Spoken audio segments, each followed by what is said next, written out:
জয় যিশু। সবাই ভালো আছি তো?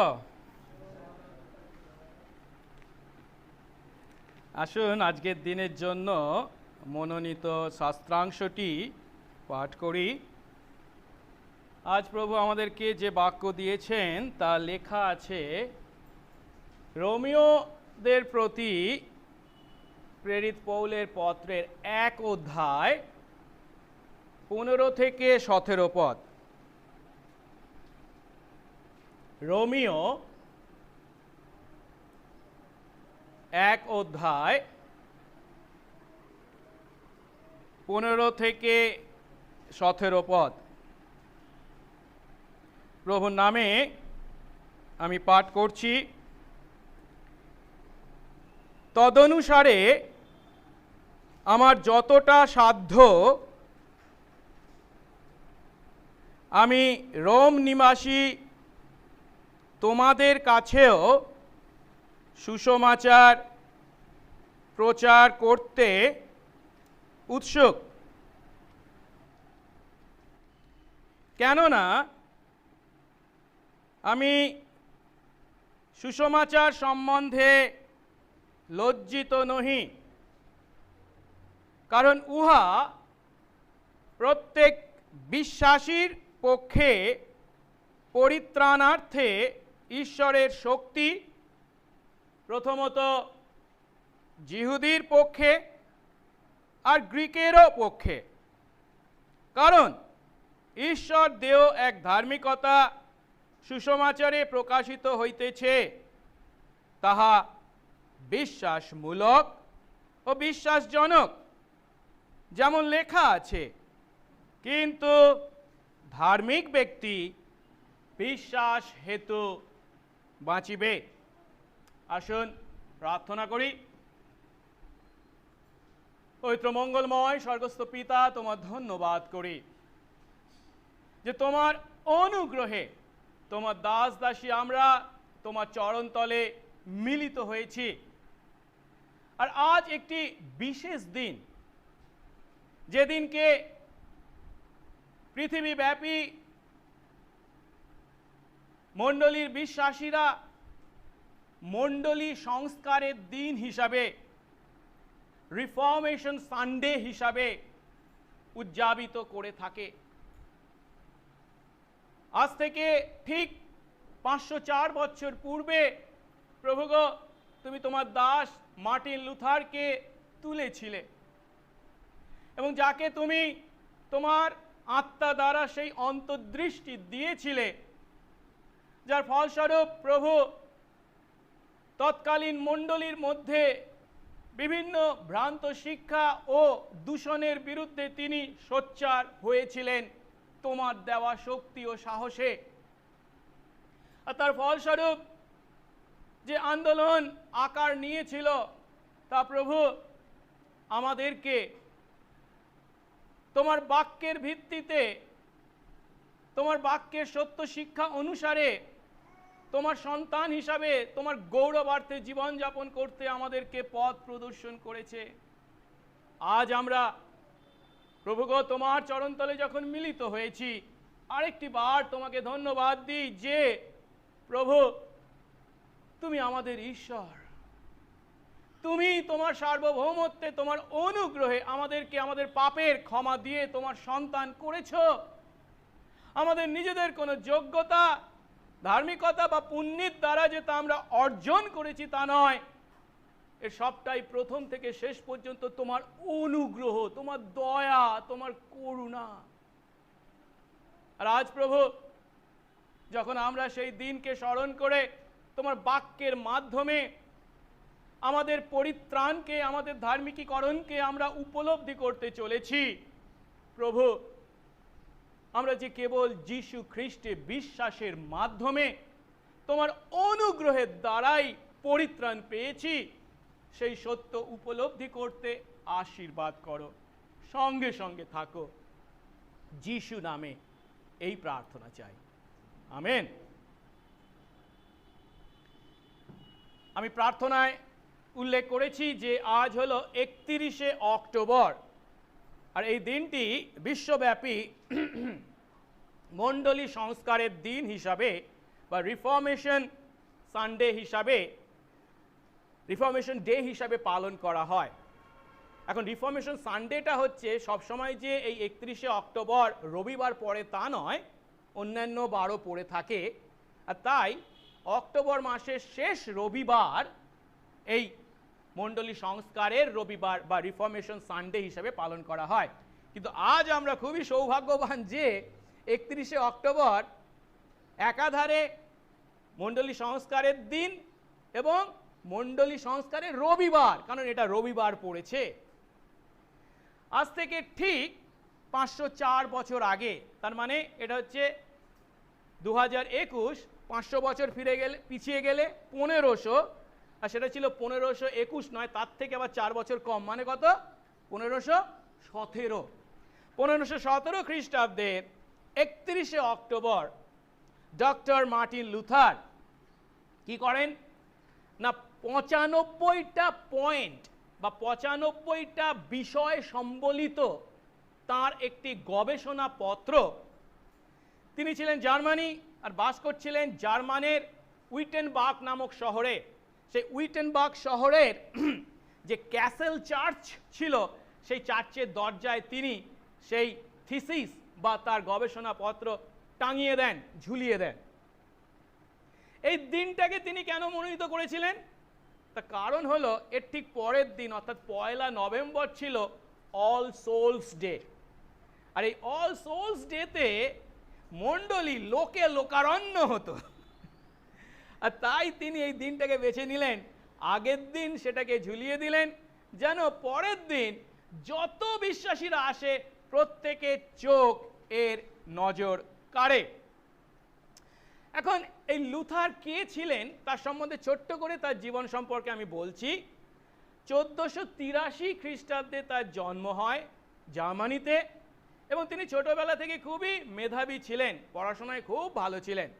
তার বাবা প্রথম দিকে একজন চাষি ছিলেন, কিন্তু পরে তিনি তার বৃত্তি পরিবর্তন করে মাইনার হন, মানে খনি থেকে সম্পদ তোলার কাজে ব্যস্ত হন এবং মোটামুটি ভালোই অবস্থাবান ছিলেন। তার বাবার কিন্তু ইচ্ছা ছিল তার ছেলে যেন তৎকালীন সমাজে একজন গণ্যমান্য ব্যক্তি হন, সম্মানপ্রাপ্ত ব্যক্তি হন এবং অনেক অর্থের মালিক হন। আর তার জন্য সেই সময় যে জীবিকাটা ছিল সেটা হচ্ছে কি, আমাদের রাজশ্রীদি পড়াশোনা করছে যেটা, অর্থাৎ উকিল ব্যারিস্টার হওয়া।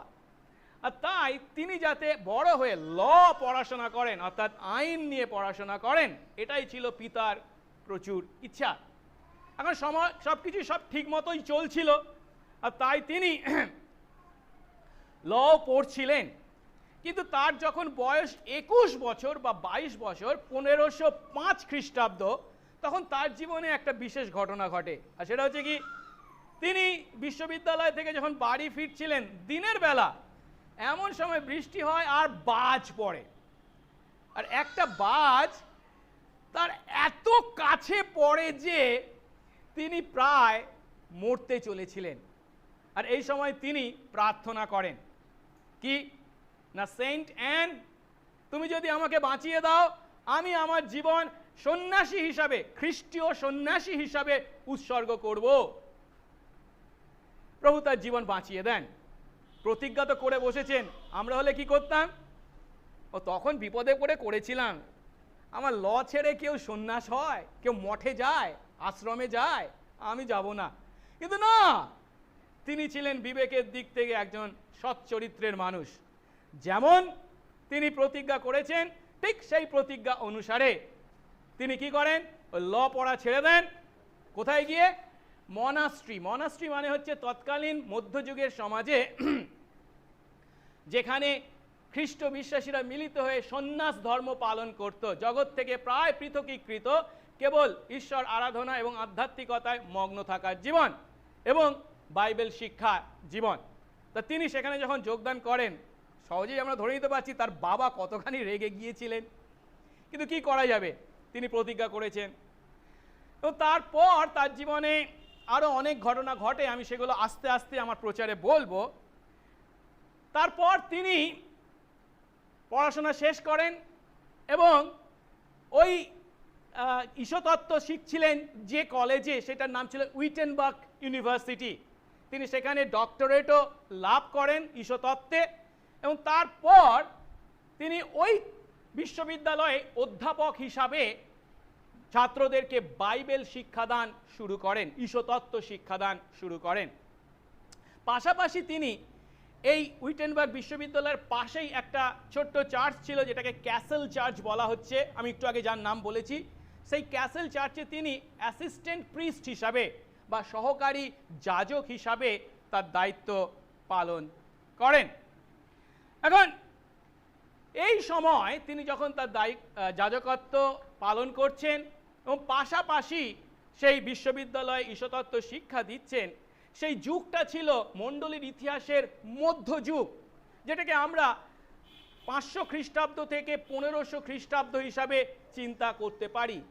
কিন্তু মণ্ডলীর ইতিহাস যখন আমরা ভালো করে দেখি, তখন দেখতে পাই মণ্ডলীর ইতিহাসে এই যুগে খ্রিস্টীয় মণ্ডলী মিথ্যা মতবাদ, কুসংস্কার, অজ্ঞতা এবং বিভিন্ন দূষণপূর্ণ কাজ, করাপশনে পরিপূর্ণ ছিল।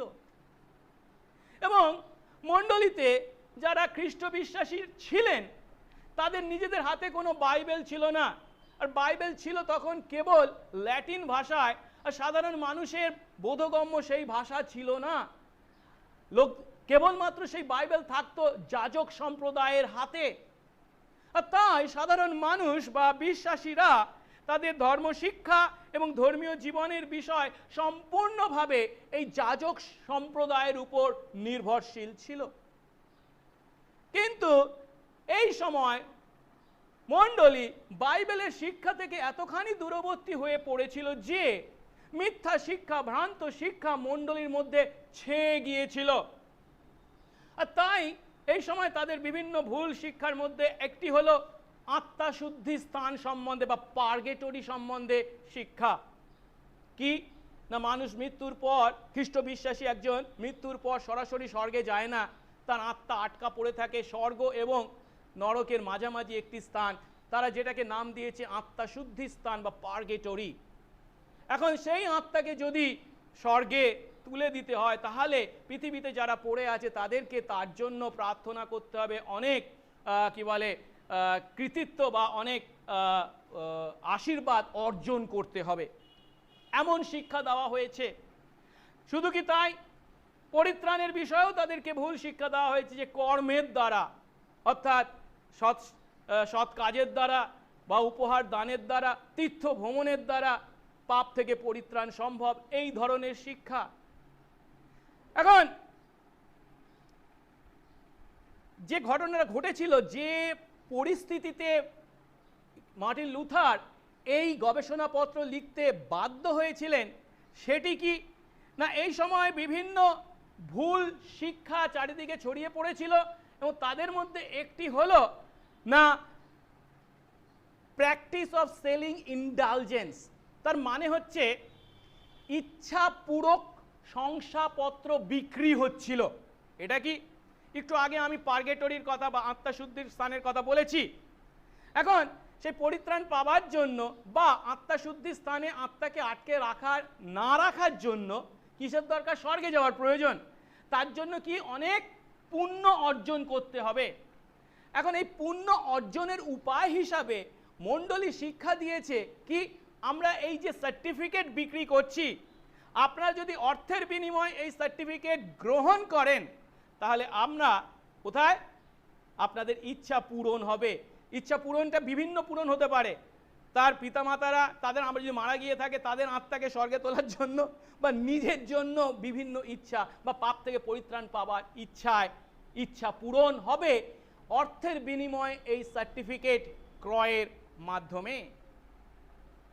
এমন কি ঘটনা ঘটে, লুথার যে মণ্ডলীর দায়িত্বে ছিলেন, সহকারী যাজক হিসাবে কাজ করছিলেন, সেই মণ্ডলীর বিশ্বাসীরাও এই সার্টিফিকেট কেনে, ইচ্ছা পূরণের সার্টিফিকেট। কিন্তু তারা যদিও কেনে, কিন্তু তাদের মনে সন্দেহ থাকে, এই সার্টিফিকেট টাকার বিনিময়ে কিনে কি পাপ থেকে পরিত্রাণ পাওয়া যাবে, স্বর্গে যাওয়া যাবে। আর তাই তারা এ বিষয়ে লুথারকে প্রশ্ন করে, আপনি কি বলেন? তখন লুথার বাধ্য হন তার এই 95 থিসিস লিখতে। অর্থাৎ রোমীয় মণ্ডলীর মধ্যে তখন যে সমস্ত ভুল শিক্ষা দেওয়া হয়েছে, সেই সমস্ত ভুল শিক্ষাকে এবং মতবাদকে তিনি আক্রমণ করেন। বিশেষ করে সৎ কাজের দ্বারা যে পরিত্রাণ লাভ সম্ভব নয়, কিংবা ইচ্ছাপূরক শংসাপত্র ক্রয়ের দ্বারা যে কখনো স্বর্গে যাওয়া যায় না, ইচ্ছা পূরণ সম্ভব নয়, সে বিষয়ে তিনি 95টা পয়েন্ট দিয়ে তার এই থিসিস বা গবেষণাপত্র লিপিবদ্ধ করেন এবং সেই চার্চের দরজায় তা ঝুলিয়ে দেন।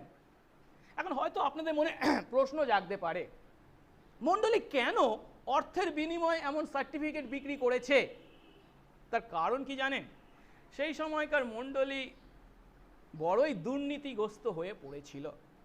প্রথমত যে কারণে মণ্ডলীর অর্থের প্রয়োজন হয়েছিল সেটা কি না, সেই সময় রোমে সেন্ট পিটার্স ব্যাসিলিকা বা সেন্ট পিটার্স গির্জাঘর তৈরি করা হচ্ছিল। বেশ বিরাট বড় অট্টালিকা, কাজ শুরু হয়েছে কিন্তু শেষ হতে পারছিল না। কেন? অর্থ বা দান নেই। এখন সেই মণ্ডলী গৃহ নির্মাণের জন্য যে অর্থের প্রয়োজন তা লাভ করবার জন্য তৎকালীন পোপ লিও X এই শংসাপত্র বিক্রি করা শুরু করেন। তাহলে কি বিশ্বাসীরা অনেক অর্থ বা দান দেবে? দ্বিতীয় যে কারণটা সেটা হচ্ছে কি, এই সময় জার্মানির মাইনজ নামক শহরের উপর আর্চ বিশপ হয়েছিলেন অ্যালবার্ট। কিন্তু খুবই দুঃখের বিষয়, তাকে সেই আর্চ বিশপ হওয়ার জন্য প্রচুর অর্থ ব্যয় করতে হয়েছিল। প্রথমে পোপের সঙ্গে দরাদরি হয়েছিল। পোপ বলেছিলেন 12টা স্বর্ণের কি বলে স্ল্যাব দিতে হবে, কিন্তু এ বলে না আমি 7টা দিতে পারি। শেষে দরাদরি করে 10টায় নামে। কিন্তু এত অর্থ তার নিজের ছিল না বা কোথা থেকে জোগাড় করতে পারছিলেন না। তখন কি করেছেন? ব্যাংক থেকে লোন নিয়েছেন। এবার তো হয়েছেন বিশপ, কিন্তু ব্যাংক থেকে লোন নিলে কি হবে? তা তো শোধ করতে হবে। শোধ করার উপায় কি? লিও X তাকে বলছেন, তখন পোপ ছিলেন, তুমি জার্মানিতে এই শংসাপত্র বিক্রি করা শুরু করে দাও, তাহলে অনেক অর্থ পাবে। ভাবা যায় মণ্ডলীর মধ্যে এমন দুর্নীতি, এমন কাজ ঘটেছে। আর এই সমস্ত বিষয় দেখে মার্টিন লুথার স্থির থাকতে পারেননি। তিনি বাইবেলের শিক্ষাকে তুলে ধরে বর্ণনা করেন যে শংসাপত্র ক্রয় করা বা সৎ কাজ বা তীর্থ ভ্রমণ বা ভক্তির অনুশীলনের দ্বারা কখনোই মানুষের পক্ষে পরিত্রাণ অর্জন সম্ভব নয়। কেন?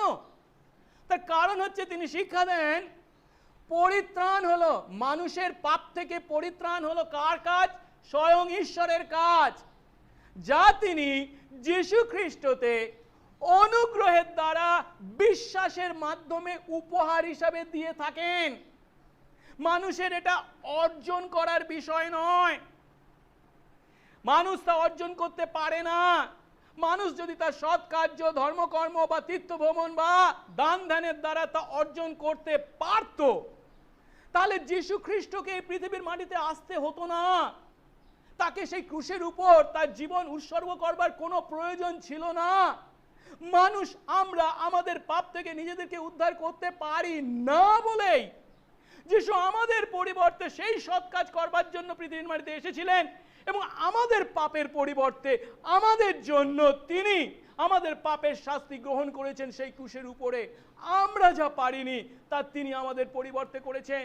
হ্যাঁ, সেই যীশু খ্রিস্ট তার জন্ম, তার পার্থিব জীবন, মৃত্যু এবং পুনরুত্থানের দ্বারাই ঈশ্বর আমাদেরকে আমাদের পাপ থেকে পরিত্রাণ জুগিয়ে দিয়েছেন। আর তাই কোনো ধর্মীয় অনুশীলন বা সৎ কাজের দ্বারা তা অর্জন করা যায় না, কেবল তা বিশ্বাসে গ্রহণ করতে হয়। এ পৃথিবীর মাটিতে অন্য সমস্ত বিশ্বাস কি বলবে আপনাকে? আপনাকে আপনার মোক্ষ, আপনার পরিত্রাণ অর্জন করতে হবে। তার জন্য আপনাকে সৎ জীবন হোক, দান ধ্যান হোক, ধর্মকর্ম হোক, পুণ্য হোক করতে হবে, আপনাকে অর্জন করতে হবে কর্মের দ্বারা লাভ। কিন্তু একমাত্র খ্রিস্ট বিশ্বাস আমাদেরকে শিক্ষা দেয় না।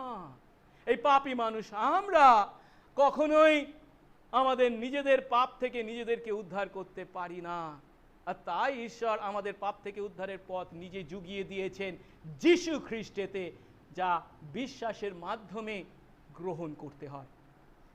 এখন এই শিক্ষা তিনি তার এই গবেষণাপত্রের মাধ্যমে যখন ক্যাসেল চার্চের দরজায় ঝুলিয়ে দিলেন, কয়েক সপ্তাহের মধ্যেই মার্টিন লুথার তার এই গবেষণাপত্র লিখেছিলেন ল্যাটিন ভাষায়, কিন্তু তখন কয়েক সপ্তাহের মধ্যেই তাড়াতাড়ি তার জার্মান ভাষায় অনুবাদ করা হলো, এবং প্রিন্টিং মেশিন তখন তৈরি হয়ে গেছে। প্রিন্টিং মেশিনের সৌজন্যে সমগ্র জার্মানিতে এবং ইউরোপের বিভিন্ন দেশে ছড়িয়ে পড়েছিল। ফলটা কি হয়েছিল? না মানে পোপের বিরুদ্ধে, পোপের শিক্ষার বিরুদ্ধে, মণ্ডলীর শিক্ষার বিরুদ্ধে এমন শিক্ষা দিয়েছে। প্রথম দিকে তাকে ধরবার চেষ্টা হয়েছে এবং তাকে দোষী সাব্যস্ত করে মারবার চেষ্টা হয়েছে, কিন্তু তিনি প্রভুর অনুগ্রহে সে সমস্ত এড়িয়ে গেছেন। শেষে এই ঘটনার অর্থাৎ 17 খ্রিস্টাব্দের 3 বছর পরে তাকে তৎকালীন পোপ মণ্ডলী থেকে অর্থাৎ রোমান মণ্ডলী থেকে বহিষ্কার করে দেন এবং তাকে ভ্রান্ত শিক্ষক বা হেরেটিক আখ্যা দেন। এখানে আমাদের একটা বিষয় মনে রাখতে হবে, উপলব্ধি করতে হবে, আর সেটা হলো মার্টিন লুথার কখনো রোমান মণ্ডলীর বিরুদ্ধে বিপ্লব বা বিদ্রোহ, রিভল্ট করতে ইচ্ছা করেননি। তিনি যেটা ইচ্ছা করেছিলেন তা হলো রোমান মণ্ডলীর মধ্যে যে সমস্ত ভ্রান্ত শিক্ষা দেওয়া হচ্ছে বা ভুল অনুশীলন আছে সেগুলিকে পরিশুদ্ধ করা, রিফর্ম করা। কিন্তু যখন এইভাবে তাকে রোমান মণ্ডলী থেকে বহিষ্কার করে দেওয়া হলো এবং তাকে ভ্রান্ত শিক্ষক আখ্যা দেওয়া হলো, তখন তো রোমান মণ্ডলীর মধ্যে সেই পরিশুদ্ধ করবার কাজ তার পক্ষে সম্ভব ছিল না। ফলস্বরূপ তাকে রোমান মণ্ডলীর বাইরে সেই কাজ তথা ঈশ্বরের বাক্যের সঠিক শিক্ষা মানুষদের দিতে তিনি শুরু করেন। আর এর থেকেই মণ্ডলী সংস্কারের কাজ শুরু হয়। আর ফলস্বরূপ আমরা দেখতে পাই শুধু মার্টিন লুথার নয়, ঈশ্বর তার অনুগ্রহে লুথারের ন্যায় একাধিক বাইবেল প্রেমী দাসদেরকে তোলেন, যাদের মধ্যে ফিলিপ মেলাংথন, জন ক্যালভিন, উলরিচ চুবিংলি, বুলিঙ্গার ইত্যাদিরা বিশেষ উল্লেখযোগ্য। আর এদের শিক্ষার ভিত্তি ছিল ঈশ্বরের বাক্য। হ্যাঁ, সেই ঈশ্বরের বাক্যকে ভিত্তি করে মণ্ডলী সংস্কারের কাজ যখন শুরু হলো, তখন তা 5টি স্তম্ভের উপর স্থাপিত হয়েছিল। 5টি স্তম্ভ, 5 পিলার্স, একে বলে 5 পিলার্স অফ সোলা। সোলা মানে হচ্ছে কেবল। কি কি? প্রথমটি হলো কেবল শাস্ত্র, সোলা স্ক্রিপটুরা। দ্বিতীয়টি হলো কেবল অনুগ্রহ, সোলা গ্রাসিয়া। তৃতীয়টি হলো কেবল বিশ্বাস, সোলা ফিদে। এবং চতুর্থটি হলো কেবল খ্রিস্ট, সোলা খ্রিস্টাস। এবং শেষটি হলো কেবল ঈশ্বরের গৌরব, সোলি দেও গ্লোরিয়া। এই যে অন্য ভাষায় যে কথাগুলো বলে এগুলো জার্মান ভাষায়, কারণ তিনি একজন জার্মানি ছিলেন। যাই হোক, এখন এইভাবে বাইবেলকে ভিত্তি করে যে মণ্ডলী সংস্কারের কাজ শুরু হয়েছিল তা দেখে রোমীয় মণ্ডলী তাকে কি আখ্যা দিল? প্রোটেস্ট্যান্ট, মানে প্রতিবাদী। কিন্তু আমরা ঈশ্বরের গৌরবার্থে বাইবেলের সঠিক শিক্ষা মানুষের কাছে পৌঁছে দিতে তাদের দেওয়া এই ব্যঙ্গাত্মক নামকেই গ্রহণ করেছি, আর তাই আমরা আজ প্রোটেস্ট্যান্ট মণ্ডলী নামে পরিচিত। এখন মার্টিন লুথার যেমন ঈশ্বরতাত্ত্বিক শিক্ষা দিয়েছেন, যেমন মণ্ডলীতে যাজকের দায়িত্ব পালন করেছেন, তেমনি একাধিক তিনি গুরুত্বপূর্ণ পুস্তক বা টিকা পুস্তক বা বক্তৃতা লিপিবদ্ধ করে গেছেন। সেই মার্টিন লুথারের লেখা থেকে আমরা জানতে পারি, তিনি যখন উইটেনবার্গ বিশ্ববিদ্যালয়ে ছাত্রদের ঈশ্বরতাত্ত্বিক শিক্ষা দিচ্ছিলেন বা বাইবেল শিক্ষা দিচ্ছিলেন, তখন 1515 খ্রিস্টাব্দে পরবর্তী শিক্ষাবর্ষ বা সেমিস্টারের জন্য তিনি তার স্টাডি নোটস তৈরি করছিলেন। আর পরবর্তী শিক্ষাবর্ষে তিনি তাদের কি শিক্ষা দেবেন? তার ছাত্রদেরকে রোমীয় পত্র থেকে, অর্থাৎ রোমীয় মণ্ডলীর প্রতি প্রেরিত পৌলের পত্র থেকে শিক্ষা দেওয়ার জন্য তার নোটস তৈরি করছিলেন। আর তা যখন তিনি তৈরি করছিলেন, তৈরি করতে গিয়ে তিনি সেই রোমীয় পত্র পাঠের মাধ্যমে এক বিশেষ সত্যর উদ্ঘাটন করেন, যা এতদিন পর্যন্ত তার কাছে অজানা ছিল। তিনি যখন সেই রোমীয় 1:17 পদে এসে উপস্থিত হন, তখন তার এতকালের চিন্তা, শিক্ষা এবং বিশ্বাস সম্পূর্ণ উল্টে যায়। কেন? এতদিন পর্যন্ত তার চিন্তা, শিক্ষা ও বিশ্বাস ছিল, আমাকে যদি ঈশ্বরের সামনে ধার্মিক হয়ে দাঁড়াতে হয়, সেই স্বর্গে যাওয়ার জন্য যে ধার্মিকতার প্রয়োজন, তাহলে আমাকে সেই ধার্মিকতা ঈশ্বরের সামনে অর্জন করতে হবে। তার জন্য আমাকে সৎ জীবন, পাপ শূন্য জীবন এবং ঈশ্বরের গৌরবার্থে সৎ কাজের জীবন যাপন করতে হবে। এই তার শিক্ষা, এই তার চিন্তা, এই তার বিশ্বাস ছিল। কিন্তু রোমীয় 1:17 পদ পাঠ করে তিনি উপলব্ধি করলেন যে না, যে ধার্মিকতা আমাদেরকে ঈশ্বরের সামনে ধার্মিক গণিত করে, সেটা এমন ধার্মিকতা নয় যা আমরা অর্জন করতে পারি আমাদের জীবন, আমাদের কাজ, আমাদের কৃতিত্বের দ্বারা। কিন্তু এটা কেমন ধার্মিকতা? এটা হচ্ছে ঈশ্বর দেয় ধার্মিকতা। মানে কি? ঈশ্বর এই ধার্মিকতা আমাদেরকে দেন, আমরা অর্জন করি না। 17 পদটা দেখি তো একবার। কারণ ঈশ্বর দেয় এক ধার্মিকতা সুসমাচারে প্রকাশিত হইতেছে। ঈশ্বর দেয়, গড গিভেন রাইচিয়াসনেস। এই রাইচিয়াসনেস বা এই ধার্মিকতা আমাদের অর্জিত ধার্মিকতা নয়, অর্জনের বিষয় নয়। এটা হচ্ছে ঈশ্বর যা আমাদেরকে দিয়ে থাকেন। আর কেন তিনি দেন? কারণ এই ধার্মিকতা তিনি যীশু খ্রিস্টের ক্রুশীয় প্রায়শ্চিত্তকে ভিত্তি করে তার সার্বভৌম অনুগ্রহে পাপী আমাদেরকে দিয়ে থাকেন বা আমাদের উপর আরোপ করেন। এই সত্য উপলব্ধির দিনটি লুথারের জীবনে ছিল সবথেকে সুখের দিন।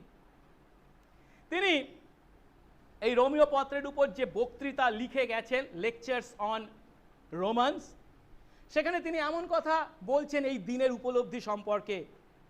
এই চিঠি, অর্থাৎ রোমীয়দের প্রতি চিঠি, যে এই চিঠির সার সংক্ষেপ হলো, সামারি হলো, মাংসের সমস্ত জ্ঞান বা ধার্মিকতাকে নামিয়ে আনা, তাদেরকে উপড়ে ফেলা, ধ্বংস করা। মানুষ আমরা আমাদের সৎ কাজ, আমাদের পুণ্য, আমাদের ধর্মকর্ম, আমাদের প্রার্থনা, আমাদের ধর্মীয় জীবন, এই সমস্ত বিষয়ের অহংকার করে থাকি, গর্ব করে থাকি, যেন এগুলো দিয়ে আমরা ঈশ্বরের সামনে নিজেদেরকে কিছু প্রতিপন্ন করতে পারি। কিন্তু রোমীয় পত্র আমাদেরকে শিক্ষা দিচ্ছে না, এগুলি কিছুই নয়, পরিবর্তে এগুলিকে উপড়ে ফেলতে হবে, ধ্বংস করতে হবে, নামিয়ে আনতে হবে। কিন্তু মানুষ আমরা সাধারণত কি করে থাকি? না, আমরা আসলে আমাদের সৎ কাজের দ্বারা, আমাদের ধার্মিকতার দ্বারা, আমাদের পুণ্যের দ্বারা ঈশ্বরকে সন্তুষ্ট করতে পারি। এই চিন্তা, এই সততা, আভ্যন্তরীণ সততা আছে চিন্তা আমাদের প্রত্যেকের মধ্যে। কিন্তু পৌল কি বলছেন? আমরা যদি একটু এগিয়ে যাই, 1:22 পদ, তিনি বলছেন, আপনাদিগকে বিজ্ঞ বলিয়া তাহারা মূর্খ হইয়াছে। আমরা যখন নিজেদেরকে আমরা যথেষ্ট উত্তম, আমরা যথেষ্ট কৃতিত্ব অর্জন করতে পারি, আমরা পূর্ণ ধার্মিকতা অর্জন করতে পারি, ঈশ্বরের সামনে যোগ্য প্রতিপন্ন করতে পারি, এই চিন্তা হচ্ছে কি নিজেরা বিজ্ঞ মনে করে এই চিন্তা করি। আসলে হচ্ছে এগুলো মূর্খের চিন্তা। হ্যাঁ, পাপের বাস্তবতা এবং ঈশ্বরের পবিত্রতা বা ধার্মিকতা সম্বন্ধে লুথার যেহেতু সঠিক উপলব্ধি লাভ করেছিলেন, তাই তিনি এমন কথা লিখতে পেরেছিলেন। পাপের বাস্তবতা। আমরা প্রতি রবিবার যখন উপাসনা করি, কিছু গান করি এবং গানের পর আমরা পাপ স্বীকার করি। কিন্তু আমরা কিভাবে পাপ স্বীকার করি? আমি করেছি হয়ে গেল। লুথার যখন মোনাস্ট্রিতে ছিলেন, লুথার যখন সেই মঠে ছিলেন, খ্রিস্টীয় মঠে, তখন নিয়ম ছিল প্রত্যেক সন্ন্যাসীকে একটা নির্দিষ্ট সময় এসে সারাদিনে 24 ঘন্টায় যে সমস্ত পাপ করেছে তার স্বীকার করতে হবে। কার কাছে? রোমীয় ক্যাথলিক মণ্ডলী যেহেতু একজন ফাদার থাকতেন তার কাছে। তা অন্য সন্ন্যাসীরা আসতো, পাপ স্বীকার করতো 2 মিনিট, 5 মিনিট, খুব বেশি হলে 10 মিনিট। মার্টিন লুথার কিন্তু যখন প্রার্থনা পাপ স্বীকার করতে আসতেন 20 মিনিট, 30 মিনিট, 1 ঘন্টা, 2 ঘন্টা, 3 ঘন্টা ধরে তিনি কেবল 24 ঘন্টার মধ্যে, সারা বছরের নয়, 24 ঘন্টার মধ্যে যে সমস্ত পাপ করেছেন তা স্বীকার করতে। তার মানেটা কি? তিনি কিসের ছাত্র ছিলেন? ল, আইন পড়েছিলেন, তাই তো? ঈশ্বরের দৃষ্টিতে খুঁটিনাটি বিষয় যেগুলো তিনি লঙ্ঘন করেছেন, আমাদের চিন্তা তো সবাই করে, করতেই পারে, এটা না করার কি, এটা কি আছে, সেই সমস্ত বিষয়গুলো পর্যন্ত, খুঁটিনাটি বিষয়গুলো পর্যন্ত তিনি পাপ স্বীকার করতেন। আর সেই জন্য যে ফাদার শুনতেন তিনি বলতেন, মার্টিন তুমি একটু ক্ষান্ত হও, ওই সমস্ত ছোটখাটো বিষয় না করলেও চলবে। পাপের সম্বন্ধে তার সেই গভীর উপলব্ধি ছিল, ঈশ্বর যে কতখানি পবিত্র এই উপলব্ধি তার ছিল। তার সামনে তিনি পাপী কতখানি, সেই উপলব্ধিতে তিনি পাপ স্বীকার করতেন। ঈশ্বর যে কতখানি পবিত্র তারও একটা ঘটনার মাধ্যমে আমরা উপলব্ধি করতে পারি, তার জীবনে যা ঘটেছিল। তিনি ঈশ্বরতাত্ত্বিক শিক্ষা শেষ করেছেন যাজক হিসাবে অভিষিক্ত হবার দিন। ভালো কথা, রোমীয় ক্যাথলিক মণ্ডলীতে যখন যাজক হিসাবে কাউকে অভিষিক্ত করা হতো, সেদিন তিনি তার জীবনে প্রথম প্রভুর ভোজ পালন করবার সুযোগ পেতেন, প্রভুর ভোজ পর্ব পালন করবার। আর তার জন্য রুটি থাকতো, দ্রাক্ষারস থাকতো এবং তাকে পবিত্রীকরণের জন্য প্রার্থনা করতে হতো সেই অভিষিক্ত পালককে প্রথমবারের জন্য। কিন্তু আমাদের মণ্ডলীর শিক্ষার সঙ্গে রোমান ক্যাথলিক মণ্ডলীর প্রভুর ভোজ সম্বন্ধে শিক্ষার একটু পার্থক্য আছে।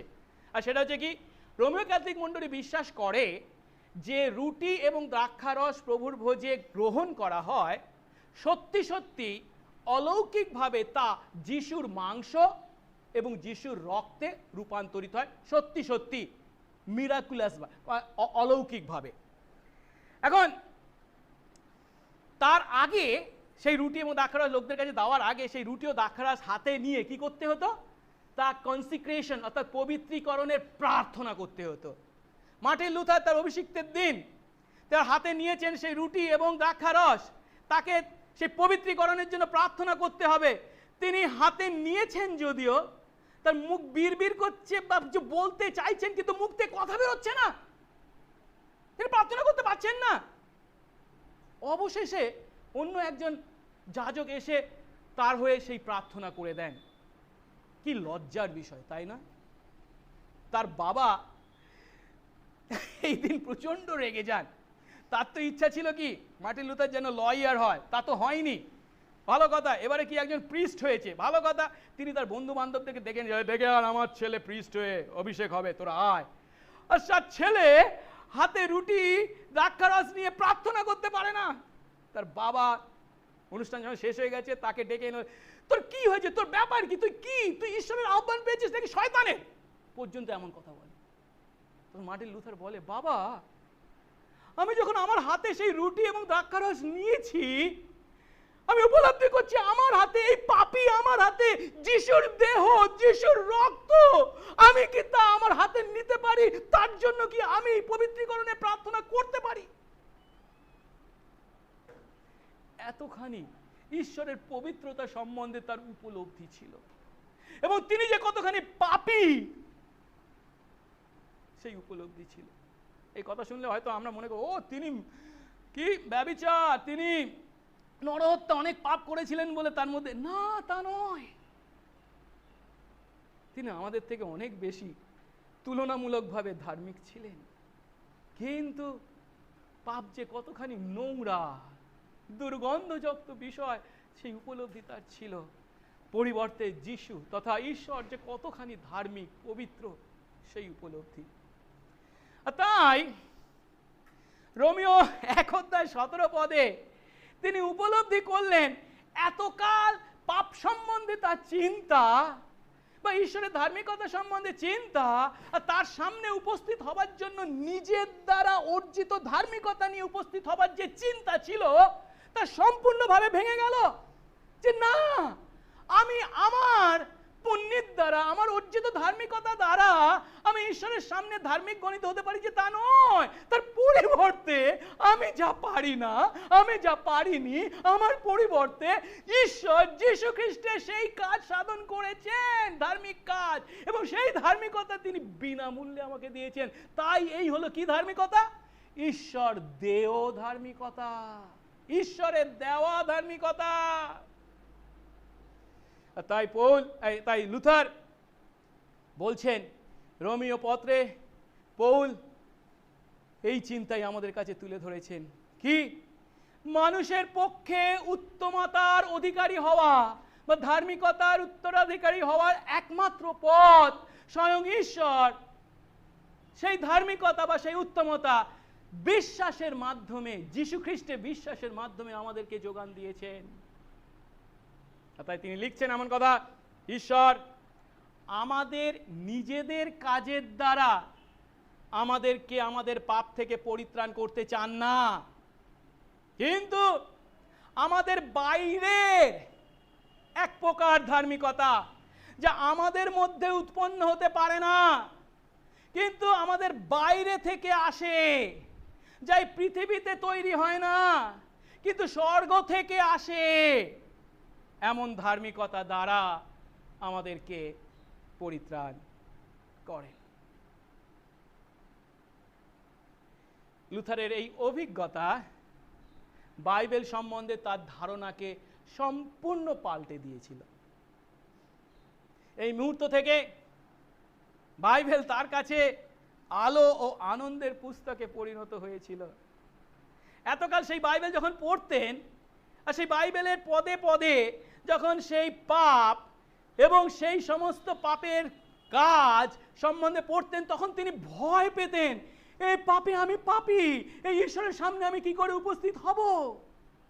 কিন্তু এখন থেকে সেই বাইবেল তার কাছে আলো আনন্দের পুস্তকে রূপান্তরিত হয়েছে।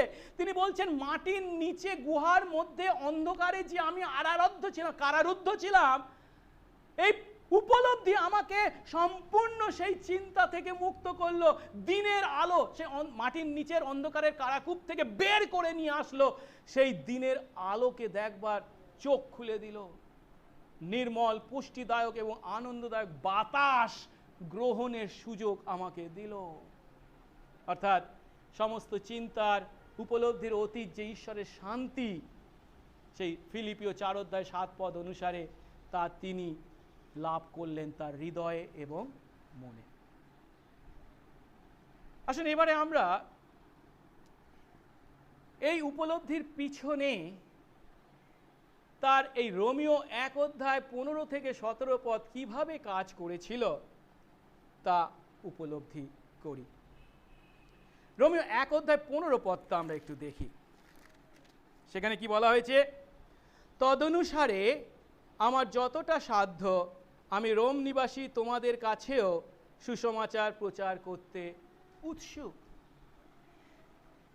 মার্টিন লুথার সেই 1515 খ্রিস্টাব্দের সেই অভিজ্ঞতার মাধ্যমে, এটাকে বলে তার টাওয়ার এক্সপিরিয়েন্স, যে সত্যের সন্ধান পেয়েছিলেন, যে সুসমাচারের মহত্ব উপলব্ধি করেছিলেন, আমি আমার পাপের জন্য কোনো সৎ কাজের দ্বারা নিজেকে পাপ থেকে উদ্ধার করতে পারি না, কিন্তু সুসমাচার হলো কি, আমার পরিবর্তে যীশু খ্রিস্ট সেই পুণ্য সাধন করেছেন, কেবল তাতে বিশ্বাসে পাপ থেকে উদ্ধার পায়। এই সুসমাচারের মহত্ব তিনি নিজের মধ্যে লুকিয়ে রাখতে পারেননি।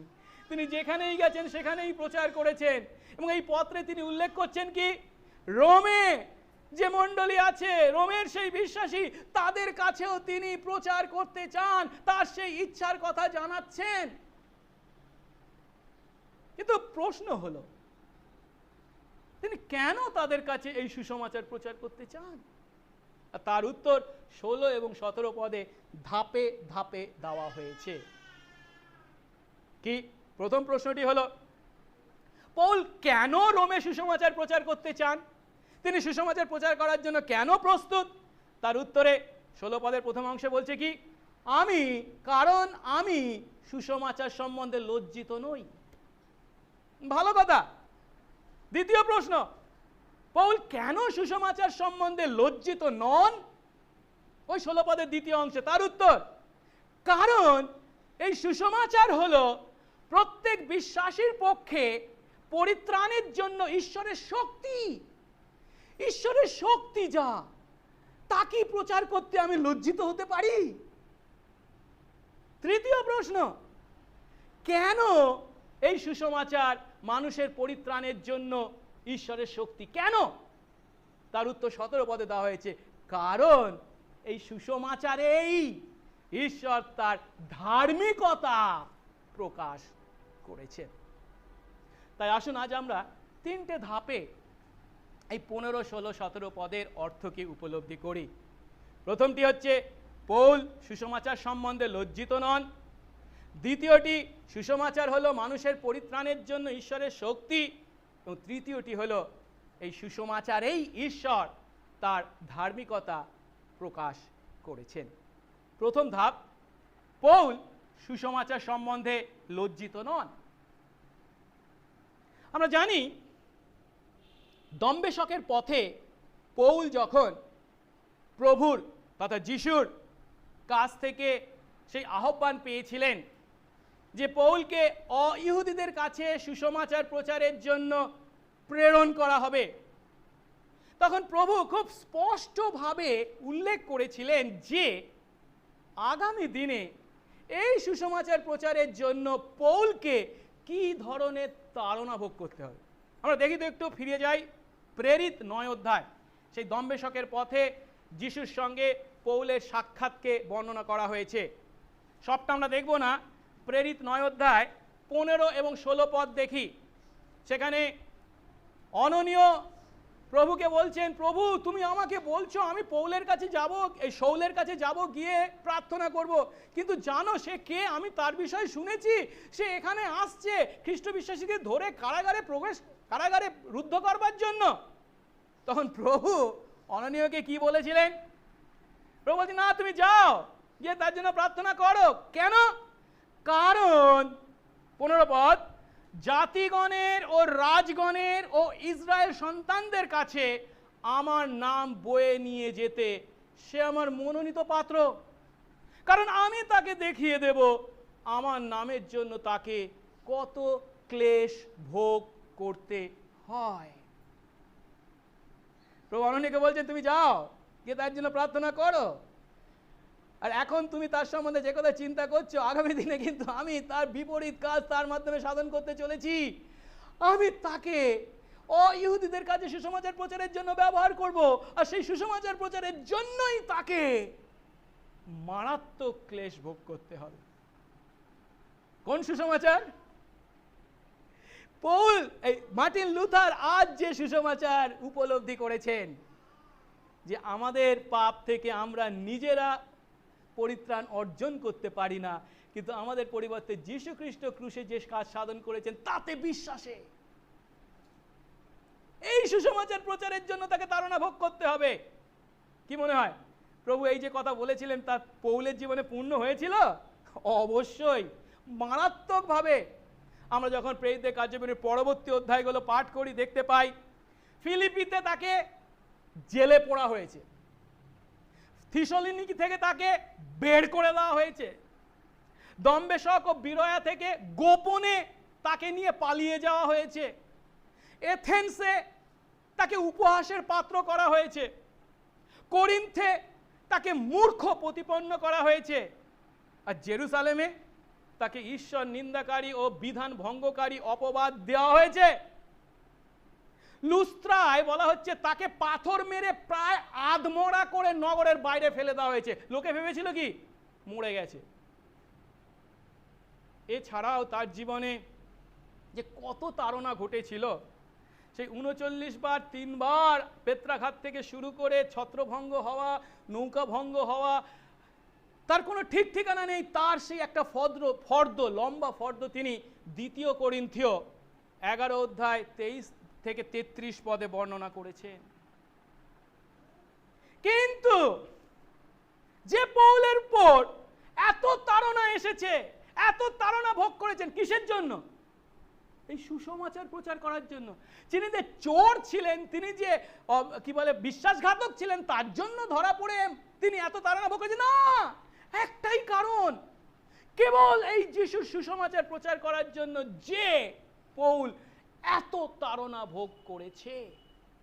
জেরুসালেমের ইহুদি ধর্মীয় নেতারা কিংবা ইফিস, এথেন্স, করিন্থের অইহুদি শিক্ষিত প্রভাবশালীরা কিন্তু পৌলকে এই সুসমাচার প্রচারের ইচ্ছা থেকে বিন্দু মাত্র টলাতে পারেনি, পিছু হটাতে পারেনি।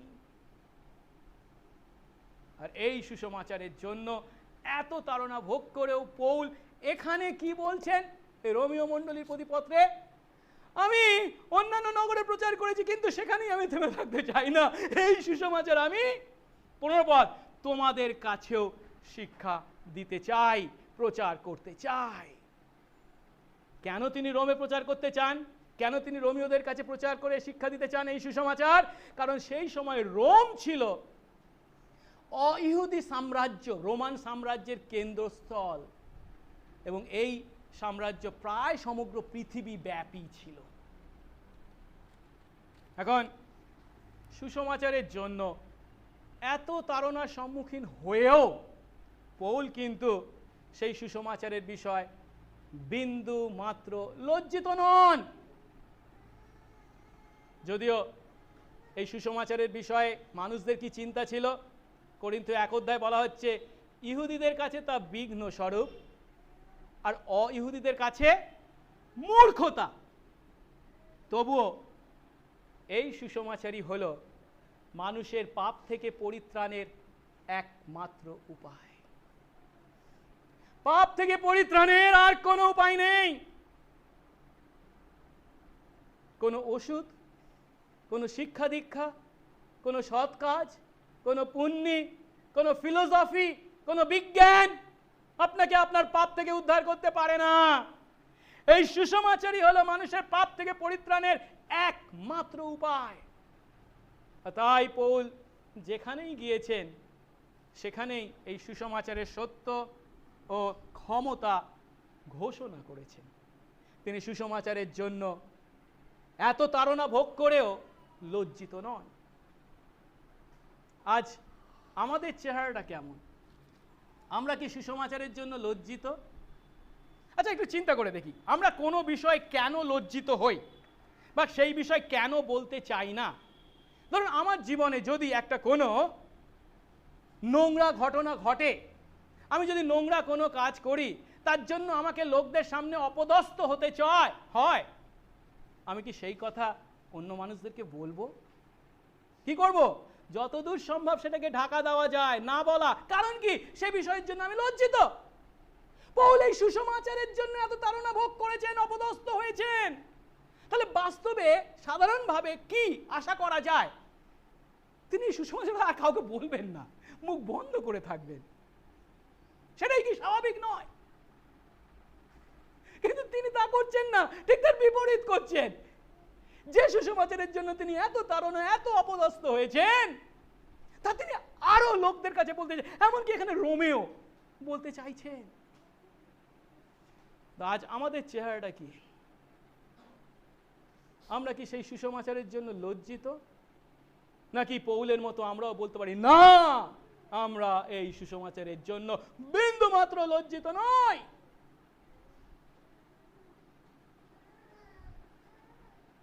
আমি কানাডায় গিয়েছিলাম এবং একজনের সঙ্গে কথা হচ্ছিল, আর তিনি আমাকে এমন কথা বললেন, কানাডা চার্চে এখন বিশ্বাসীরা বেশিরভাগই কি ডাক্তার, ইঞ্জিনিয়ার, প্রফেসর, কত শিক্ষিত। আর তাদের কাছে যদি ওই যিশুর ক্রুশ আর তার মৃত্যুর কথা বলা হয়, পরের দিন থেকে তারা আর আসবে না চার্চে। কি বলতে হবে? তাদের যে সমস্ত মানসিক সমস্যা রয়েছে, তাদের যে সমস্ত অর্থনৈতিক সমস্যা রয়েছে, বা তাদের যে সমস্ত অন্যান্য জাগতিক সমস্যা আছে, সেই সমস্ত সমস্যা সমাধানের জন্য বিভিন্ন পরামর্শ বা সুপরামর্শ বা অ্যাডভাইস তাদেরকে দিতে হবে। আমি জাস্ট শুনেছিলাম, তাকে কিছু বলি। এই কথার মধ্যে কি সত্যটা প্রকাশ পাচ্ছে? সেই ব্যক্তি যিশুর ক্রুশ বা তার ক্রুশীয় মৃত্যু বিষয়ে লজ্জিত। এটা চলে না, এই ধরনের চিন্তা। কি মনে হয় আজকের এই একবিংশ শতাব্দীতে যিশুর ক্রুশের সুসমাচারের মূল্য নেই, প্রয়োজন নেই, চলবে না? আমাদেরকে অন্য কথা বলতে হবে। কি কথা বলতে হবে? Your best life is here. আপনি কত ভালো মানুষ, আপনি কখনোই মন্দ নন, আপনি যথেষ্ট ভালো মানুষ। লোকদেরকে যখন তারা যা শুনতে চায় সেই কথা বলা হবে, তারা আরো এসে মণ্ডলীতে মিলিত হবে। আহা, বৌদ্ধিষ্ণ মণ্ডলী। এটা কি খ্রিস্টীয় মণ্ডলী? সেখানে কি যিশু খ্রিস্টের সুসমাচারের জন্য প্রভুর গৌরব প্রশংসা করা হয়, ঈশ্বর আরাধনা করা হয়? আমাদেরকে যে সত্যটা উপলব্ধি করতে হবে, মানুষের পাপ, দুষ্টতা, কলুষতার কথা বলে এবং ঈশ্বরের দৃষ্টিতে মানুষের ধার্মিকতার কাজকে মূল্যহীন বলেই কেবল আমরা সঠিক সুসমাচার মানুষের কাছে তুলে ধরতে পারি। জগতের মানুষ একথা চিন্তা করতে পারে না। তারা তার বিপরীতে সত্য সুসমাচারকে ঢেকে রেখে জগৎ যা শুনতে চায় সেই কথা বলতে চায়। সমৃদ্ধির সুসমাচার, সাফল্যের সুসমাচার, প্রসপারিটি গসপেল। যিশুকে বিশ্বাস করুন, আপনার সমস্যা সমাধান হয়ে যাবে। পৌল কি যিশুকে বিশ্বাস করেননি? তাহলে তার জীবনে এত তাড়না কেন ঘটেছিল? ও না মানে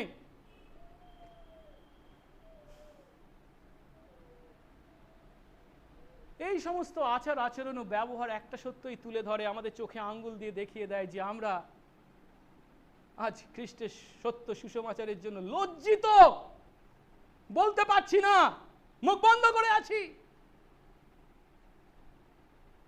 আবার আমাদের মতো দেশে সামাজিক পরিবেশ পরিস্থিতির চাপে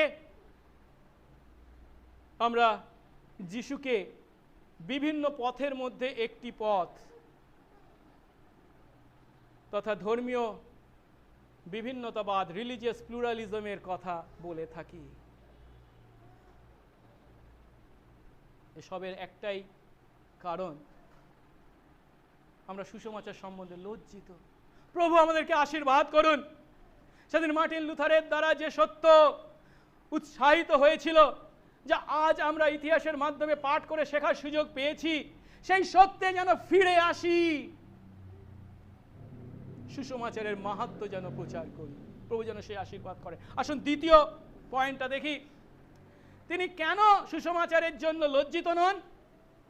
তার উত্তর 16 পদের দ্বিতীয় অংশে তিনি দিচ্ছেন, সুসমাচার হলো প্রত্যেক মানুষের পরিত্রাণের জন্য ঈশ্বরের শক্তি। সেই সময় রোমীয়রা তাদের শক্তি এবং ক্ষমতার গর্ব করত, কারণ তারা তাদের সেই শক্তি এবং ক্ষমতার দ্বারা সমগ্র পৃথিবী, প্রায় সমগ্র পৃথিবী জয় করেছিল। কিন্তু পৌল এখানে যে ঈশ্বরের শক্তির কথা বলছেন, সেই শক্তি সেই রোমীয় শক্তি বা ক্ষমতা থেকে ছিল অনেক অনেক গুণ বেশি। কারণ রোমীয় শক্তি বা ক্ষমতা আপনাকে আপনার পাপ থেকে উদ্ধার দিতে পারতো না। কিন্তু সুসমাচার হলো এমন বিষয় যা অনন্তকালের জন্য সমস্ত জাতির মানুষকে পাপ থেকে পরিত্রাণ দেয়। নিজের পাপপূর্ণ পরিস্থিতি থেকে কোনো মানুষ যখন নিজের ক্ষমতায় নিজেকে উদ্ধার করতে পারে না, তখন এই সুসমাচারই আমাদেরকে পাপ থেকে উদ্ধার করে। বাইবেল কি বলে? এই পাপী মানুষ আমরা, এই দুষ্ট মানুষ আমরা, আমাদের পাপ থেকে নিজেদেরকে নিজেরা উদ্ধার করতে পারি? আমরা দেখি তো একটা পদ, জিরোমীয় 13 অধ্যায় 23 পদ।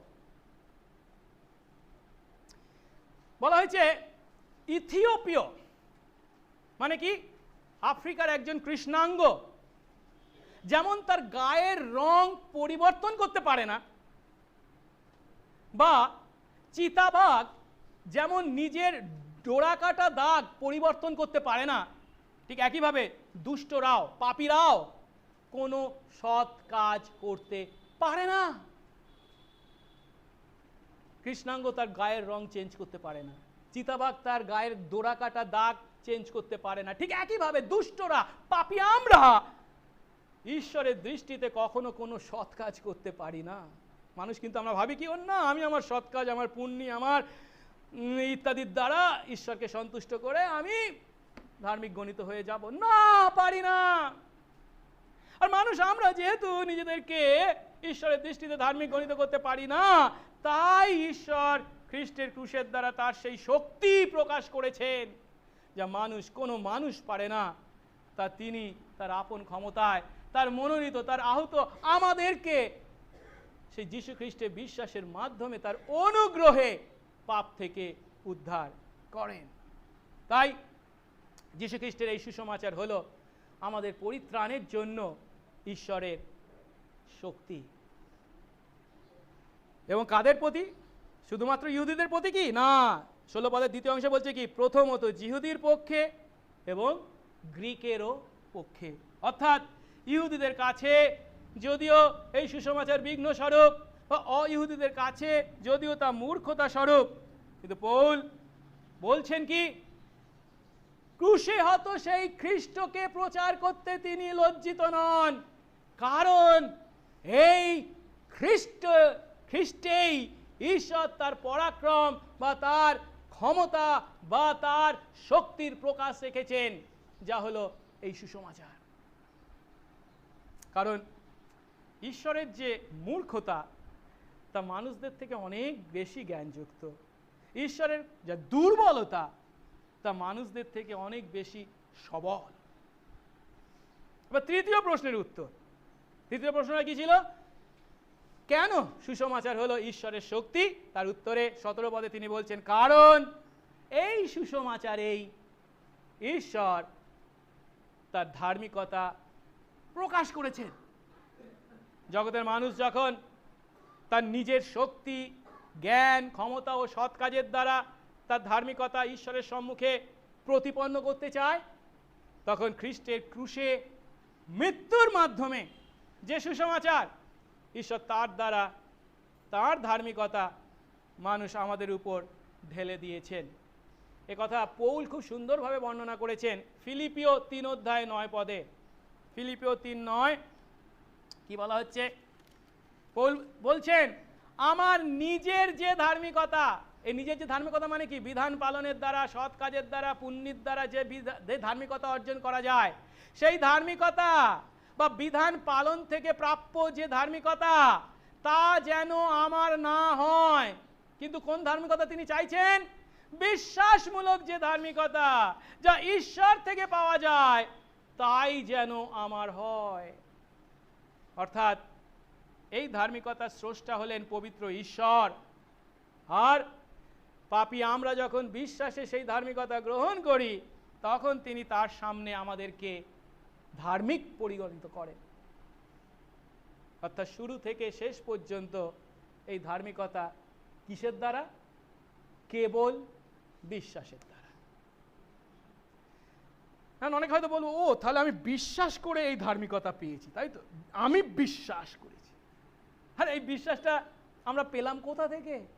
রোমীয় 12 অধ্যায় 3 পদ দেখি, কি বলা হয়েছে? এই বিশ্বাসটাও ঈশ্বরের দেওয়া দান বা উপহার। আমাদের পরিত্রাণ তাই সম্পূর্ণভাবে ঈশ্বরের সার্বভৌম অনুগ্রহের ফল। পৌল খুব সুন্দরভাবে রোমীয় 3 অধ্যায় 21 থেকে 24 পদে এই ধার্মিকতাকে বর্ণনা করেছেন। তিনি বলছেন, কিন্তু এখন বিধান পালন ছাড়াই ঈশ্বর থেকে এক ধার্মিকতা প্রকাশিত হয়েছে, আর ব্যবস্থা বা ভাববাদীদের দ্বারা এই ধার্মিকতার বিষয় সাক্ষ্য দেওয়া হয়েছে। কি ধার্মিকতা? না, ঈশ্বর থেকে সেই ধার্মিকতা যীশু খ্রিস্টে বিশ্বাসের দ্বারা যারা বিশ্বাস করেছে বা করে তাদের সকলের প্রতিবর্তে কোনো প্রভেদ নেই। সকলের প্রতি মানে কি? ইহুদি বা গ্রিক বলে কোনো প্রভেদ নেই। কারণটা কি? ইহুদি হই গ্রিক হই আমরা সকলেই পাপ করেছি, ঈশ্বরের গৌরববিহীন হয়েছি। কিন্তু ঈশ্বর কি করেছেন?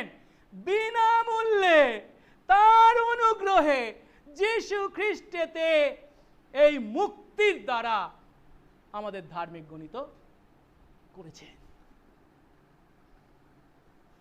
এখন ঈশ্বরের অনুগ্রহের দ্বারা মানুষের বিশ্বাসের মাধ্যমে এই যে পরিত্রাণ, তা কি পৌল হঠাৎ আবিষ্কার করে ফেলেছেন?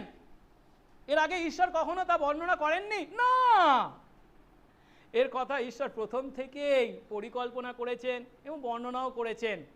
তাই পৌল কি করেছেন? 17 পদের শেষ অংশে কোন পদকে উদ্ধৃত করেছেন? হবকুক 2 অধ্যায় 4 পদ। তিনি বলছেন, এই যে সুসমাচারে ঈশ্বরের ধার্মিকতা প্রকাশিত হয়েছে এর পক্ষে প্রমাণ পুরাতন নিয়ম দেখো। কোথায়? হবকুক 2 অধ্যায় 4 পদে। সেখানে কি বলা হয়েছে? কিন্তু ধার্মিক ব্যক্তি বিশ্বাস হেতু বাঁচিবে। আর এই পদটি বা এই কথাটি কেবলমাত্র এখানে নয়, নতুন নিয়মের 3টি জায়গায়, রোমীয় 1 অধ্যায় 17 পদ এখানে, গালাতীয় 3 অধ্যায় 11 পদ এবং ইব্রিয় 10 অধ্যায় 38 পদে বর্ণনা করা হয়েছে বা উদ্ধৃত করা হয়েছে। ধার্মিক কিসের দ্বারা? বিশ্বাসের দ্বারা বাঁচবে। একেই ভিত্তি করে যিশুর সুসমাচার আজ আমরা বিশ্বাস দ্বারা ধার্মিকতায় বিশ্বাস করি। যদি এই পদটি হবকুক 2 অধ্যায় 4 পদটি উপলব্ধি করতে হয়, আমাদেরকে হবকুক ভাববাদী পুস্তকটি একটু ভালো করে পড়তে হবে। খুব ছোট্ট, মাত্র 4টে অধ্যায় রয়েছে। আমি জাস্ট ছোট্ট করে বলছি এই হবকুক 2 অধ্যায় 4 পদের বিষয়বস্তুটা কি না, তখনও ইসরায়েল এই দক্ষিণ জিহুদা ব্যাবিলনের নির্বাসনে যায়নি, কিন্তু তাদের মধ্যে কে কাজ করছেন ভাববাদী হিসাবে? হবকুক। কিন্তু হবকুক যখন সেই জিহুদার মধ্যে প্রভুর পরিচর্যা কাজ করছেন, একটা বিষয় দেখে তিনি অসন্তুষ্ট হয়েছেন। সেটা কি? এই ইসরায়েলের মধ্যে অনেক দুষ্ট মানুষ রয়েছে, অনেক পাপী মানুষ রয়েছে, তাদের দুষ্টতা ক্রমশ বেড়ে চলেছে, কিন্তু তবুও তারা সুখে আছে। তাই এই 1 অধ্যায় হবকুক 1 অধ্যায় 2 থেকে 4 পদে তিনি প্রশ্ন করেছেন, দক্ষিণ জিহুদাতে ঈশ্বরকে প্রশ্ন করছেন, দক্ষিণ জিহুদাতে ঈশ্বর কেন দুষ্টদের দ্বারা ধার্মিকদেরকে অত্যাচারিত করছেন? তখন সদাপ্রভু কি উত্তর দিয়েছেন? ওই 1 অধ্যায় 6 থেকে 11 পদে তিনি বলছেন, দুষ্টরা শাস্তি পাবে। এই দুষ্টরা যে পার পেয়ে যাবে তা নয়, তারা শাস্তি পাবে। কার দ্বারা? তিনি বলছেন কলদীয়দের দ্বারা, মানে কি? ব্যাবিলনীয়দের দ্বারা। ব্যাবিলনীয়রা আসবে এবং তাদের এই দুষ্টতার শাস্তি দেবে। কিন্তু ঈশ্বরের এই উত্তর শুনে হবকুক খুব একটা সন্তুষ্ট হননি। কেন? তবু কলদীয়রা তো অবিশ্বাসী, অইহুদি, কিন্তু এরা তো ঈশ্বরের প্রজা। তাহলে প্রশ্ন হলো, যে প্রশ্ন তিনি ঈশ্বরকে করছেন, ইসরায়েলিদের শাস্তি দেওয়ার জন্য সদাপ্রভু কেন ব্যাবিলনীয়দের অনুমতি দেন? সেই সমস্ত বিদেশিদের থেকে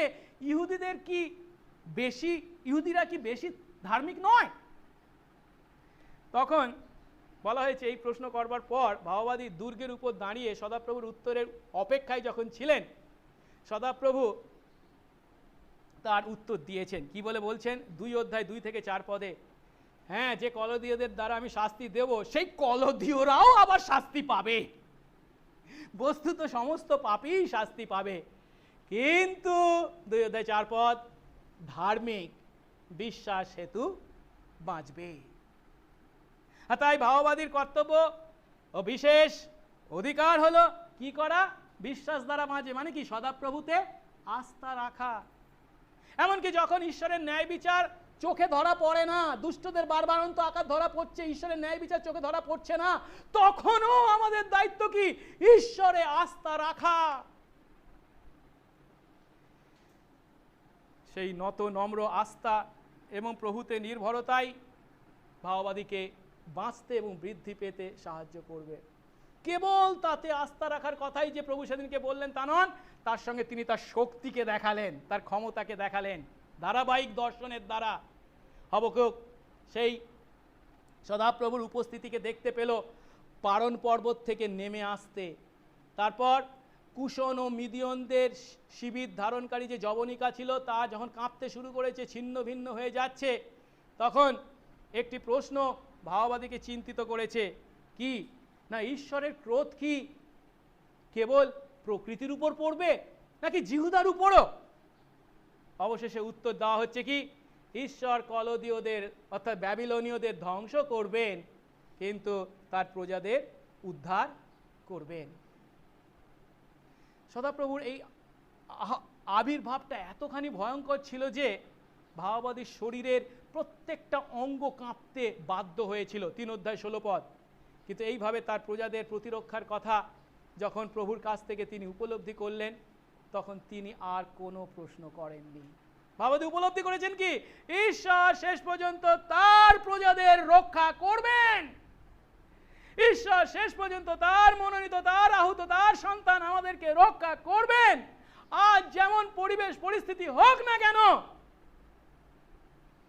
তাই হবকুক আর কোনো প্রশ্ন করা নয়, নীরবে কেবল অপেক্ষা করেছেন। আর তার সেই অপেক্ষাকে তিনি বর্ণনা করছেন 3 অধ্যায় 17-18 পদে। কি, যদিও ডুমুর গাছে ফল না ধরে, দাখালতায় ফল না ধরে, চিত গাছ ফল দানে ব্যর্থ হয়, খেতে ফসল কিছু না ধরে, খোয়ারে মেষেরা সব শেষ হলেও, গোয়ালে গরুরা শেষ হলেও, আমি ঈশ্বরে আনন্দ করি, আমি ঈশ্বরে আনন্দ করি, তিনি মোর পরিত্রাতা জেনে আমি আনন্দ করি। পৌল তার এই শাস্ত্রাংশ রোমিও 1 অধ্যায় 15-17 পদ, 15-17 পদে শেষ করেছেন এই কথা উল্লেখ করে যে ধার্মিক ব্যক্তি বিশ্বাস হেতু বাঁচিবে, যার অর্থ সমস্ত যুগে সমস্ত পরিস্থিতির মধ্যে বিশ্বাসী আমাদের কাছে যে প্রশ্নটা গুরুত্বপূর্ণ, ঈশ্বরের কাছে গৃহীত হওয়ার জন্য আমাকে কি করতে হবে, তার উত্তর হলো ধার্মিক ব্যক্তি বিশ্বাসের কারণে বাঁচবে। আমাকে কি করতে হবে? প্রভুতে বিশ্বাস করতে হবে, আস্থা রাখতে হবে, এছাড়া আর কিছু নয়। আর যখন আমরা বিশ্বাস রাখি, আস্থা রাখি, তখন আমাদের সেই জীবনটাও হবে সেই বিশ্বাস এবং আস্থা অনুসারে। মুখে বিশ্বাস বিশ্বাস করি বললে হবে না, সত্যি বিশ্বাস করতে হবে, সেই বিশ্বাস অনুসারে আমাদের জীবন হতে বাধ্য। তাই আসুন, আমাদের পরিবেশ পরিস্থিতি যাই হোক না কেন, আমরা প্রভুতে আস্থা রাখি, তাতে নির্ভর করি, কারণ কেবল বিশ্বাস দ্বারাই আমরা ধার্মিক গণিত হই, বিশ্বাস দ্বারাই, বিশ্বাস হেতুই আমরা বাঁচতে পারি। প্রার্থনা করি। মঙ্গলময় স্বর্গস্থ পিতা, তোমার ধন্যবাদ দিই যে প্রভু আজ এই মণ্ডলী সংস্কারের রবিবারের দিন যে তোমার আরাধনায় মিলিত আমরা আরেকটি বার সুসমাচারের মহত্বকে উপলব্ধি করলাম, তার জন্য তোমার ধন্যবাদ করি। যে সুসমাচারের জন্য পৌল লজ্জিত হননি, কারণ সেই সুসমাচারে প্রভু তুমি তোমার শক্তির প্রকাশ রেখেছ, কারণ সুসমাচারেই তুমি তোমার ধার্মিকতা প্রকাশ করেছ, কারণ যে ধার্মিকতা আমাদেরকে উদ্ধার করে তা কেবল তোমাতে বিশ্বাসেই লাভ করা যায়। আর তাই হলো সুসমাচার। এই সুসমাচারে যে তুমি আমাদেরকে বিশ্বাসী করেছো, তাই তোমার ধন্যবাদ করি। আশীর্বাদ করো জীবনের শেষ দিন পর্যন্ত সেই সুসমাচারকে আঁকড়ে ধরে থাকি এবং পৌলের ন্যায় সেই সুসমাচারের জন্য লজ্জিত না হয়ে সর্বত্র সব সময় প্রচার করি, শিক্ষা দিই। দয়া করো এবং সেই সুসমাচার অনুসারে যেন চলি। সঙ্গে সঙ্গে থাকো, যিশু নামে এই প্রার্থনা চাই, আমেন।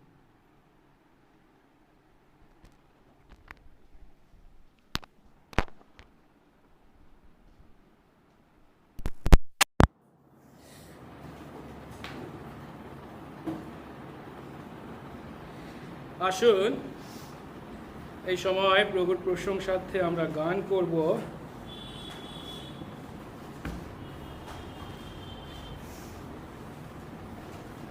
আমাদের গান বইয়ের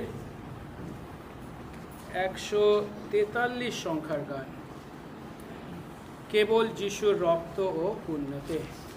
এবং এই সময় আমরা প্রভুর কাছে আমাদের উপহার নিয়ে আসব।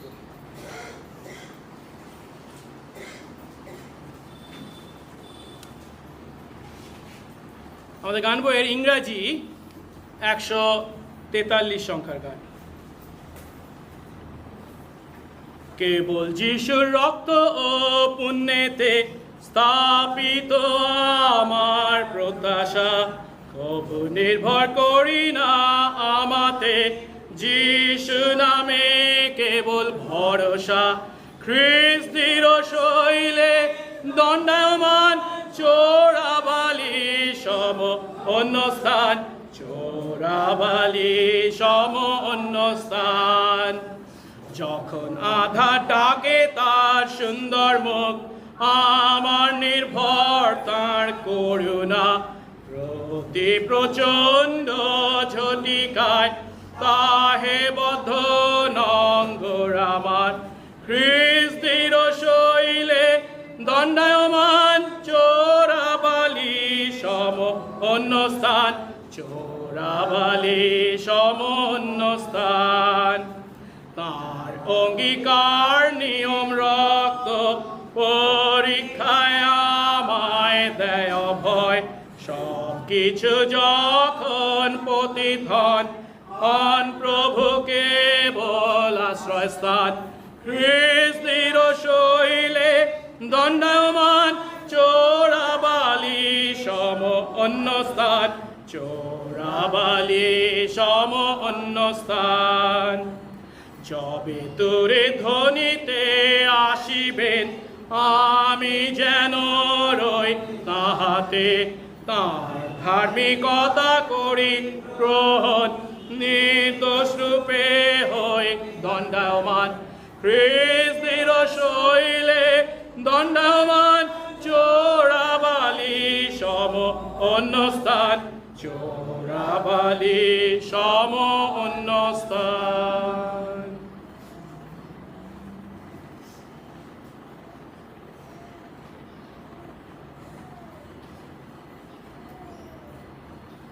প্রার্থনা করি।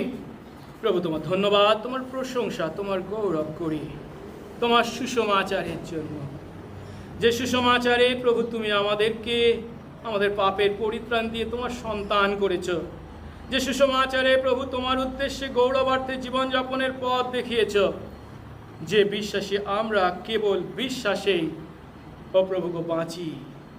দয়া করো সেই সুসমাচার অনুসারে যেন প্রতিটা দিন প্রতিটা মুহূর্ত আমাদের জীবন আমরা যাপন করি, সেই বিশ্বাস অনুসারে আমাদের জীবন যেন প্রভু সদা সর্বদা তোমার গৌরবার্থে হয়। সেই বিশ্বাসেই প্রভু আমরা এনেছি আমাদের দশমাংশের দান, ধন্যবাদের দান, রবিবারের দান ও অন্যান্য দান। প্রভু তুমি গ্রহণ করো, তোমার রাজ্য ধার্মিকতার কাজে তুমি ব্যবহার করো, তুমি উচ্চীকৃত গৌরবান্বিত হও। যারা আনতে পারিনি প্রভু তুমি আমাদেরকে বিশ্বাস দাও যে প্রভু ধন সম্পত্তি আমাদেরকে বাঁচিয়ে রাখে না, তুমিই বাঁচিয়ে রেখেছ। তোমাতে সেই বিশ্বাস ও আস্থা দাও, যে বিশ্বাস ও আস্থায় প্রভু তোমার আদেশ পালনকারী, তোমার গৌরবার্থে ধার্মিকতার জীবন যাপনকারী আমরা হয়ে উঠি। সঙ্গে সঙ্গে থাকো, যিশু নামে এই প্রার্থনা চাই, আমেন। এক্ষণে আমাদের একমাত্র ত্রাণকর্তা প্রভু যীশু খ্রিস্টের অপার অনুগ্রহ, পিতা ঈশ্বরের অসীম প্রেম, পবিত্র আত্মার শান্তি, সহভাগিতা ও আনন্দ বিশ্বাসে আমাদের প্রতি এবং এই অঞ্চলে প্রভুর মনোনীত প্রত্যেকটি আত্মার প্রতি এখন থেকে অনন্তকাল পর্যন্ত বিরাজিত হোক। আমেন।